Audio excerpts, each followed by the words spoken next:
ಚೆನ್ನಾಗಿದ್ದಾರೆ. ದೂರದಿಂದ ನೋಡಿದ್ರೆ ಉತ್ತರ ಕರ್ನಾಟಕದವರು ಅಂತ ಅನಿಸಲ್ಲ, ನಿಮ್ಮ ಕಡೆಯವರೇ ಅನ್ನಿಸ್ತಾರೆ. ಆ ತೆಳ್ಳಗೆ ಬೆಳ್ಳಗೆ ನೈಸು ಎಲ್ಲ ನಿಮ್ಮ ಕಡೆ ಜಾಸ್ತಿ.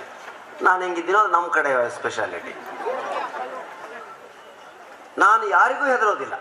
ಸಿಂಹ ಎದುರು ಬಂದರೂ ಹೆದರೋದಿಲ್ಲ, ಹುಲಿ ಎದುರು ಬಂದರೂ ಹೆದರೋದಿಲ್ಲ, ಹೆಂಡತಿ ಬಂದ್ರಂತೂ ಮೊದಲೇ ಹೆದರೋದಿಲ್ಲ.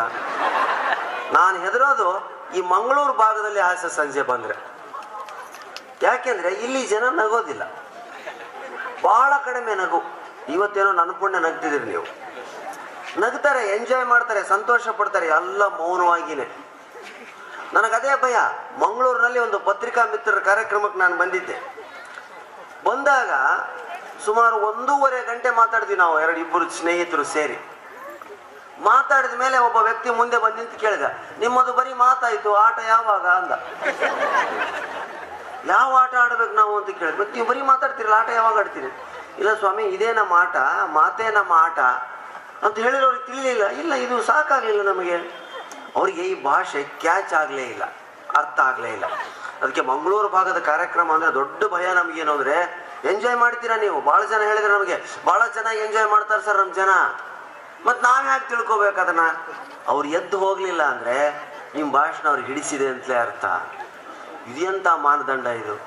ಹಾ, ನಮ್ಮ ಕಡೆ ಹಣಿ ನೆಲ ಕಚ್ಚುವಂಗೆ ನಗ್ತಾರೆ, ಬಿದ್ದು ಬಿದ್ದು ನಗ್ತಾರೆ. ಕುರ್ಚಿಯಿಂದ ಕೆಳಗಡೆ ಬಿದ್ದಂತ ಉದಾಹರಣೆಗಳಿದೆ, ಮರದಿಂದ ಕೆಳಗಡೆ ಬಿದ್ದಂತ ಉದಾಹರಣೆಗಳಿದೆ. ಅದಕ್ಕೆ ನಾವು ಭಾಷಣ ಶುರು ಮಾಡೋದಕ್ಕೆ ಮುಂಚೆ ಎಲ್ಲರನ್ನ ಕೆಳಗಡೆ ಇಳಿಸ್ತೀವಿ. ಎಲ್ಲ ಕೆಳಗಡೆ ನಿಂತ್ಕೊಳ್ರಪ್ಪ, ಬಿದ್ದು ನೆಲದ ಮೇಲೆ ಬೀಳಿ, ಮೇಲಿಂದ ಬೀಳೋದು ಬೇಡ ಅಂತ. ಇಲ್ಲಿ ನಗಿ ನಗಿ ನಗಿ ಅಂತ ಕ್ಷಣಕ್ಕೊಂದ್ಸಾರಿ ಹೇಳಬೇಕು. ಆದರೂ ನೀವೆಲ್ಲ ಬಹಳ ಶಾಂತ ರೀತಿಯಿಂದ ಕೂತು ಕೇಳ್ತಿದ್ದೀರಿ ಅಂತ ಹೇಳ್ತಾ, ಮುಸ್ಸಂಜೆ ಮಾತು ಪ್ರಸ್ತಾಪ ಬಂತು. ನಾನು ಮಾಡಿರೋದು ಒಂದೇ ಸಿನಿಮಾ, ಅದೇ ಮೊದಲು ಅದೇ ಕೊನೆಯದು ಕೂಡ. ಸಿನಿಮಾಕ್ಕೆ ಹೋಗ್ಬಾರ್ದು ಅಂತ ಡಿಸೈಡ್ ಮಾಡಿದೆ ನಾನು. ಯಾಕೆಂದರೆ ಗಂಟೆಗಟ್ಟಲೆ ನಿಂತು ಹಾಸ್ಯದ ಬಗ್ಗೆ, ಸಾಹಿತ್ಯದ ಬಗ್ಗೆ ಮಾತಾಡೋ ನನಗೆ ಬಂತು ಬಂತು ಹೊಸ್ಲ ದಾಟಿ ಒಳಗೆ ಬಂತು ಈ ಒಂದು ಡೈಲಾಗನ್ನು 3 ದಿವಸ ಹೇಳಿಸಿದ್ದಾರೆ. ನೀವೆಲ್ಲ ಆ ಸಿನಿಮಾ ನೋಡಿದ್ದೀರಿ. ಬಂತು ಬಂತು ಹೊಸ್ಲ ದಾಟಿ ಒಳಗೆ ಬಂತು ಅಂತ ಹುಡುಗಿ ಬರ್ತಾಳೆ, ಅವಳಿಗೆ ಹೇಳಬೇಕು. 3 ದಿವಸ ಈ ಡೈಲಾಗನ್ನು ಹೇಳೋದ್ರೊಳಗಡೆ ನಾನು ಕಲ್ತ ಸಾಹಿತ್ಯವನ್ನೆಲ್ಲ ಮರ್ತಿದ್ದೆ. ಬಹಳ ಸ್ಲೋ ಪ್ರೊಸೆಸ್ಸು ಸಿನಿಮಾ. ಆಮೇಲೆ ಬಹಳ ತಾಳ್ಮೆ ಬೇಕು, ಸಹನೆ ಬೇಕು. ಅವ್ರು ಏನು ಮಾಡ್ತಾರೆ ಅದನ್ನು ಮಾಡಿಸ್ಕೊಳ್ಬೇಕು, ಹಿಂಸೆ ಅನುಭವಿಸ್ಬೇಕು. ಹಿಂಸಾತ್ಮಕ. ಅದ್ರ ಹುಚ್ಚಿರೋರಿಗೆ ಅದೆಲ್ಲ ಸಹಿಸೋದಕ್ಕೆ ಯೋಗ್ಯ. ಈಗ ಲವ್ ಮಾಡಿದವನಿಗೆ ಅವಳು ಏನು ಮಾಡಿದ್ರು ಚಂದ, ಹಾಗೆ ಸಿನಿಮಾ ಲವ್ ಮಾಡಿರ್ಬೇಕು ಅದನ್ನು. ಅಂದರೆ ಅವಳು ಏನು ಮಾಡಿದ್ರು ಚಂದಾನೆ. ಇಲ್ದಿದ್ರೆ ತಂದೆ ತಾಯಿ ಕಟ್ಟಿದಂಥ ಮದುವೆ ಅದು. ಅವಳು ಏನು ಮಾಡಿದ್ರು ಚಂದವೇ ಅಲ್ಲ. ಅರ್ಥ ಆಗಿರ್ಬೋದು ಅಂತ ನಾನು ಭಾವಿಸ್ತೇನೆ. ಆ ಸಿನಿಮಾದಲ್ಲಿ ನಡೆದಂಥ ಒಂದು ಪ್ರಸಂಗ ಹೇಳ್ತೀನಿ. 19 ದಿವಸ ಕಾಲ್ ಶೀಟ್ ಕೊಟ್ಟಿದ್ದೆ ನಾನು ಆ ಸಿನಿಮಾಕ್ಕೆ. ಒಂದು 3 ದಿವಸ ಶೂಟಿಂಗ್ ಹೋಗಿ ಬಂದೆ. ಬಸವರಾಜ್ ಮಾಮನಿಯವ್ರು ನನ್ನ ಜೊತೆಗೆ ಇದ್ರು. ಸರ್, ನಾನು ಶೂಟಿಂಗ್ ನೋಡೋದಕ್ಕೆ ಬರಲ್ಲ ಅಂದರು. ಬನ್ನಿ ಅಂತ ಕರೆದು ಬಂದರು. ಪಾಪ ನೋಡಿದ್ರು ಆ ರಮ್ಯಾ, ಆ ಸುದೀಪು, ಆ ಸೆಟ್ಟು, ಆ ಲೈಟ್ಸು. ಭಾಳ ಖುಷಿ ಆಯಿತು ಮಾಮನಿಯವ್ರಿಗೆ. ಸರ್, ನಾನು ನಿಮ್ಮ ಶಿಷ್ಯ, ನಿಮ್ಮ ಸ್ನೇಹಿತ, ನನಗೂ ಒಂದು ರೋಲ್ ಕೊಡಿಸಿ ಸರ್. ನೋಡಿ ಶುರುವಾಯಿತು.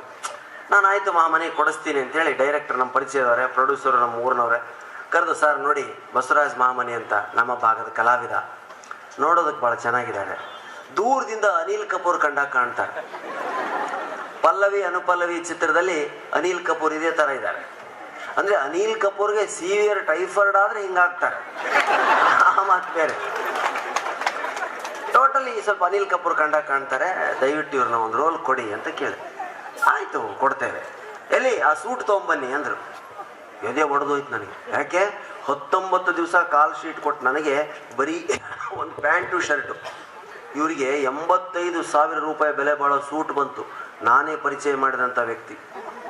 ಎದೆ ಹೊಟ್ಟೆ ಉರಿಬೇಡ. ಮತ್ತೆ ಹಾಕಿದ್ರು ಮಹಾಮನಿಗೆ ಆ ಸೂಟನ್ನು, ಬಾಚಿದ್ರು, ತಿಂಡಿ ತಿಂದ ಮಹಾಮನಿ, ಟೀ ಕುಡ್ದ. ಇಡೀ ಸ್ಟುಡಿಯೋ ತುಂಬ ಅನಿಲ್ ಕಪೂರ್ ಥರಾನೇ ಅಡ್ಡಾಡ್ದ. ಸೂಟ್ ನೋಡ್ಕೊಂಡದ್ದು, ಟೀ ಕುಡ್ದಿದ್ದು, ಫೋಟೋ ತೆಗೆಸ್ಕೊಂಡಿದ್ದು. ಸಾಯಂಕಾಲ 6 ಗಂಟೆ ಆಯಿತು, ಶೂಟಿಂಗ್ ಪ್ಯಾಕಪ್ ಆಯಿತು. ಒಂದೇ ಒಂದು ಶಾಟ್ ತೆಗಿಲಿಲ್ಲ. ಹೋಗಿ ಕೇಳಿದ್ವಿ, ಯಾಕೆ ಸರ್ ಸೂಟ್ ಹಾಕಿದ್ರಿ, ಬೆಳಗ್ಗೆ 9 ಗಂಟೆಗೆ ಹಾಕಿದ್ದೀರಾ, ಇಷ್ಟೊತ್ತಾದರೂ ಒಂದು ಶಾಟ್ ತೆಗಲಿಲ್ಲ ಯಾಕೆ? ಇಲ್ಲ, ಇವತ್ತು ರಮ್ಯಾ ಅವ್ರ ಡೇಟ್ ಇತ್ತು, ನಾಳೆ ನಿಮ್ಮದು. ಸರಿ, ಸೂಟ್ ಬಿಚ್ಚಿಕೊಟ್ಟು ರೂಮಿಗೆ ಬಂದ್ವಿ. ತಿರ್ಗಾ ಮಲಗಿದ್ವಿ. ಮತ್ತೆ ಬೆಳಗ್ಗೆ 6 ಗಂಟೆಗೆ ಅಭಿಮಾನ್ ಸ್ಟುಡಿಯೋಗೆ ಹೋದ್ವಿ. ಮತ್ತೆ ಮಹಾಮನಿ ಮೇಕಪ್ ಮಾಡಿದರು, ಸೂಟ್ ಹಾಕಿದರು. ಹೋಗಿ ತಿರ್ಗಾಡ್ ಬನ್ನಿ, ನಿಮ್ಮ ಶಾಟ್ ಇದ್ದಾಗ ಕರಿತೀವಿ ಅಂದರು. ಸಾಯಂಕಾಲ 6 ಗಂಟೆವರೆಗೂ ಮಹಾಮನಿ ಬರೀ ಅಡ್ಡಾಡಿದ್ದೇ ಬಂತು. ತಿಂಡಿ ತಿಂದ್ರು, ಟೀ ಕುಡಿದ್ರು, ಊಟ ಮಾಡಿದ್ರು, ಅವತ್ತು ಒಂದು ಶಾಟ್ ಇಲ್ಲ. ಮತ್ತೆ ರಾತ್ರಿ 8 ಗಂಟೆಗೆ ಹೋಗಿ ಕೇಳಿದ್ವಿ, ಏನು ಸರ್ ಇವತ್ತು ಶಾಟ್ ಇಲ್ಲ? ಇವತ್ತು ರಮ್ಯಾ ಅವ್ರ ಡೇಟು, ನಾಳೆ ನೋಡೋಣ. ಸಿನಿಮಾದಲ್ಲಿ ಇದು ಕಾಮನ್. ಸರಿ, ಮತ್ತೆ ಸೂಟ್ ಬೀಸ್ಕೊಟ್ಟು ರೂಮಿಗೆ ಬಂದ್ವಿ. ಮತ್ತೆ ಬೆಳಗ್ಗೆ 6 ಗಂಟೆಗೆ ಹೋದ್ರಿ, ಮತ್ತೆ ಸೂಟ್ ಹಾಕಿದ್ರು, ಮೇಕಪ್ ಮಾಡಿದ್ರು, ಟೀ ಕುಡಿದ್ರು, ತಿಂಡಿ ತಿಂದ್ರು. ಅಷ್ಟೇ ಬಂತಾಗ್ಲಿ ಅವತ್ತು ಒಂದು ಶಾಟ್ ಇಲ್ಲ. ತಲೆ ಕೆಟ್ಟುಬಿಡ್ತು ನಮಗೆ. ಹೋಗಿ ಏನ್ರಿ ಉತ್ತರ ಕರ್ನಾಟಕದಲ್ಲಿ ಹುಚ್ಚು ನನ್ನ ಮಕ್ಕಳು ಮಾಡಿರ ನೀವು? 4 ದಿವಸದಿಂದ ಮಹಾಮನಿಗೆ ಬರೀ ಸೂಟ್ ಹಾಕ್ತಾ ಇದ್ದೀರಿ, ತೆಗಿತಾ ಇದ್ದೀರಿ, ಒಂದು ಶಾಟ್ ತೆಗಿತಿಲ್ಲ, ಏನು ಉದ್ದೇಶ ಅಂತ ಕೇಳಿದೆ. ಏನು ಹೇಳ್ಬೇಕು ಸರ್, ಡೈರೆಕ್ಟರ್ ಪ್ರೊಡ್ಯೂಸರ್ ಪ್ರಾಣೇಶ್ವರೇ, ತಪ್ಪು ತಿಳ್ಕೊಬೇಡಿ, ಅಸಲಿಗೆ ಈ ಸೂಟ್ ಮೇಲೆ ಮಹಾಮನಿಯವರಿಗೆ ಸೀನೇ ಇಲ್ಲ. ಸೀನೇ ಇಲ್ಲ, ಮತ್ತೆ ಯಾಕೆ ಹಾಕಿದ್ದೀರಾ ಸೂಟನ್ನು? ನೋಡಿ ಸರ್, ಆ ಸೂಟು ತುಂಬ ಕಾಸ್ಟ್ಲಿ, 85,000 ರೂಪಾಯಿ ಬೆಲೆ ಬಾಳುವಂಥ ಸೂಟ್ ಅದು.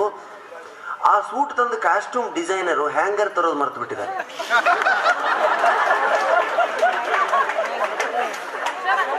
ಕೆಳಗಡೆ ಇಟ್ಟರೆ ಸೂಟು ಇಸ್ತ್ರಿ ಕೆಡುತ್ತೆ ಅಂತ ಅವ್ರಿಗೆ ಹಾಕಿದ್ದೀವಿ, ಇನ್ನ ಮತ್ತೆ ಬೇರೇನೂ ಇಲ್ಲ.